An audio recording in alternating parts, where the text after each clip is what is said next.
అందరికీ నమస్తే అండి. జగన్మోహన్ రెడ్డి గారిని ఒక విషయంలో ఖచ్చితంగా అప్రిషియేట్ చేయాలి.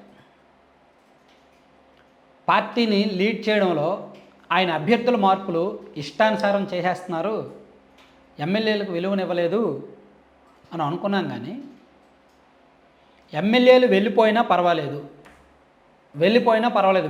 వెళ్ళిన వాళ్ళు మన వాళ్ళు కాదు, ఎవరైతే ఉంటారో వాళ్ళే మన వాళ్ళు అని కొంతమంది ఎమ్మెల్యేలు పోయినా పర్వాలేదని చెప్పి ఎవరికైతే సీట్లు ఇవ్వాలనుకున్నారో వాళ్ళకే ఇచ్చారు.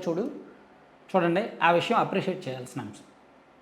దాన్ని నాణ్యానికి రెండో వైపు చూస్తే ఎమ్మెల్యేలకు అన్యాయం చేశారు, ఎమ్మెల్యేలకు కనీసం అపాయింట్మెంట్ ఇచ్చి హెచ్చరికలు చేయకుండా, అలర్ట్ చేయకుండా, వాళ్ళకు ముందు నుంచే మంచి మార్గంలోకి నడిపించకుండా, వాళ్ళు బరి తెగించేలాగా తప్పులు చేసేలాగా ఎంకరేజ్ చేసి ఆ తర్వాత పంపించేశారు అనే ఉంది కానీ అనుకున్నారు. కానీ అది నాణ్యానికి రెండో వైపు చూస్తే అది కరెక్ట్ కోణమే.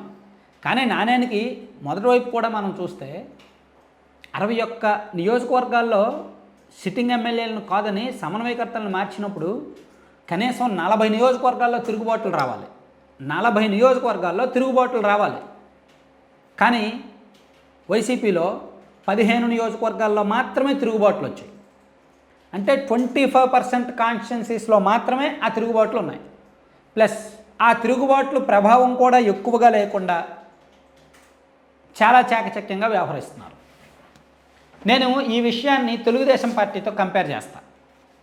తెలుగుదేశం పార్టీ చంద్రబాబు నాయుడు గారు ఎందుకు అభ్యర్థుల్ని ఫిక్స్ చేయలేకపోతున్నారు, అభ్యర్థుల్ని కన్ఫర్మ్ చేయలేకపోతున్నారు?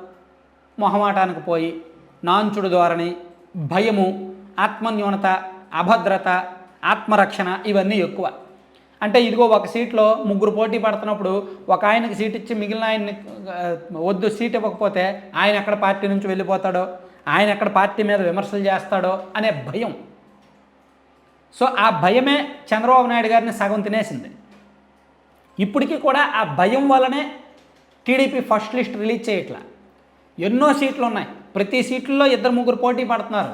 శ్రీకాకుళం జిల్లా పాతపట్నం నుంచి అనంతపురం జిల్లా రాయదుర్గము, కదిరి అక్కడ వరకు బార్డర్లో ఉన్న నియోజకవర్గాల వరకు, చిత్తూరు జిల్లా తంబలపల్లి వరకు ప్రతి నియోజకవర్గంలో 2 లేదా 3 పోటీ పడుతున్నారు. తంబలపల్లిలో 2, ప్రవీణ్ కుమార్ రెడ్డి గారు, శంకర్ యాదవ్ గారు.